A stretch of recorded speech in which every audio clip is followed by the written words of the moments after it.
Okay, we've got one more element to go through in our ode to Uluru. So once you've done these first initial questions, then we'll look on to our poetic devices. Okay, so I'm just going to do a couple of examples with you. What you need to do is you need to explain how two poetic devices have been used to create meaning.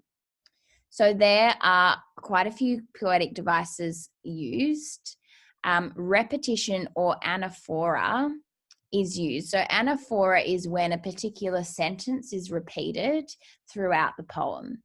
So as you can see at the beginning of each stanza, except for the very last stanza, anaphora has been used, and we're repeating positive adjectives that describe new facets or new aspects or features of the rock to show that the rock is multifaceted. It has many beauties and many positive features. So it's revered, haughty, exquisite, majestic, and uncompromising. So that is one technique. You could call it repetition, but because it's more than one word, we could also look to anaphora. Okay, personification. So when we assign human-like features to something that is inanimate, that isn't human. So revered rock, you gaze upon us. So the word that gives it away is gaze here.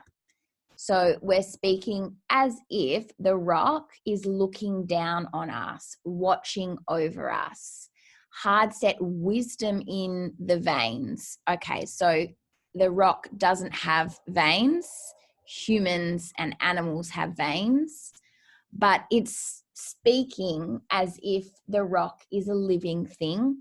It's looking down on us, watching over us, and has wisdom flowing through its veins. So the effect that it might have on us is that we see that it is looking over us or the people and protecting them like a godlike force. So it implies this spiritual connection that the people have with the rock. It is not just a rock, it is a godlike figure, a spiritual figure for them. We have a lot more personification throughout. So as nature's storms assault your chest, so the storm itself is assaulting, but the chest, referring to perhaps the midsection of the rock, gives it that human-like feature. And your courage rests in thoughts unspoken. So saying that the rock has courage and that it also has thoughts that it perhaps isn't speaking, isn't saying out loud. Down the bottom here as well, it looks at the rock being uncompromising, so standing strong and stable and hugging the flatness of the land. So showing that it's strong, stable, and holding tight to the flatness of the land. So several examples of personification there. If we look at the metaphor, it's talking about how beautiful the rock is here. And then you glow with glory, sunset draping, shimmering quilt. So it's talking about the sunset, almost draping over the rock like a shimmering quilt, although we don't have like or as. So it's speaking as if it really is a shimmering quilt over the top of the rock. So that is a metaphor. It's saying it is. The sunset is a shimmering quilt over the top, like draping over the top of this rock. And then finally, a simile. So proud like the Sphinx. So the Sphinx is the statue for the ancient Egyptians, and it stands, well, it lays in a proud position. And so to say that our rock, our Uluru, is proud like the Sphinx, connects it to to the ancient Egyptians, but also to the fact that the Sphinx is a godlike figure for them. So it makes that connection that Uluru is also a godlike figure for us. So there are a few techniques that you can talk to on your own, but we're trying to use this QTEA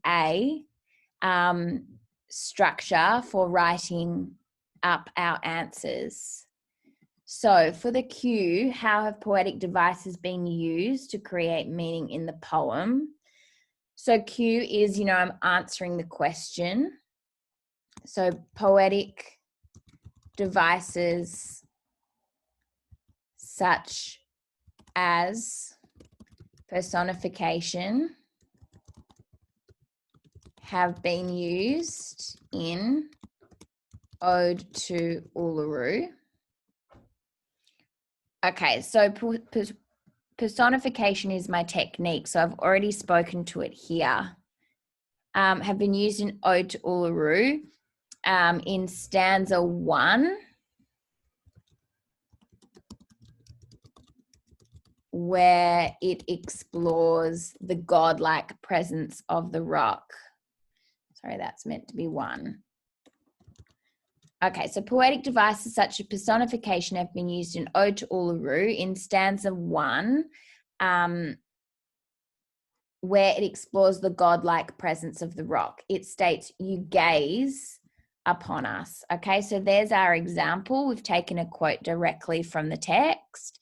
You gaze upon us.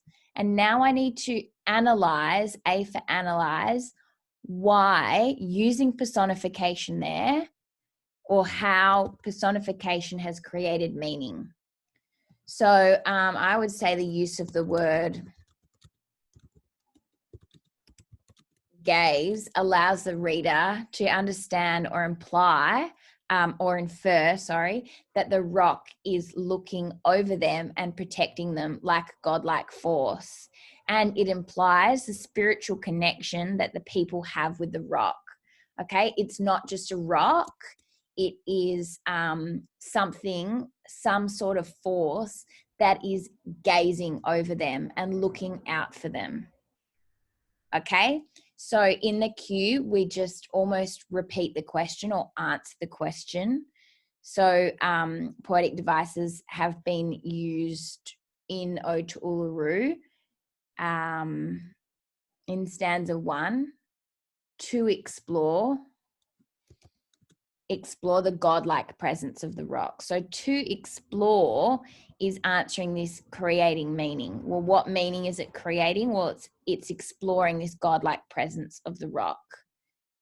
It states, "You gaze upon us." I'm giving E for example, and then I need to say what meaning that generates, and that's my analysis.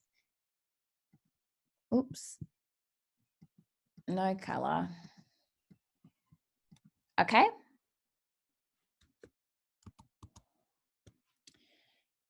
So then what you have to do is, I have found one poetic device that is personification, but there are plenty more examples of personification throughout the poem. So you need to try and have a go at doing this part, 2 poetic devices. So how have 2 other poetic devices been used to create meaning in the poem?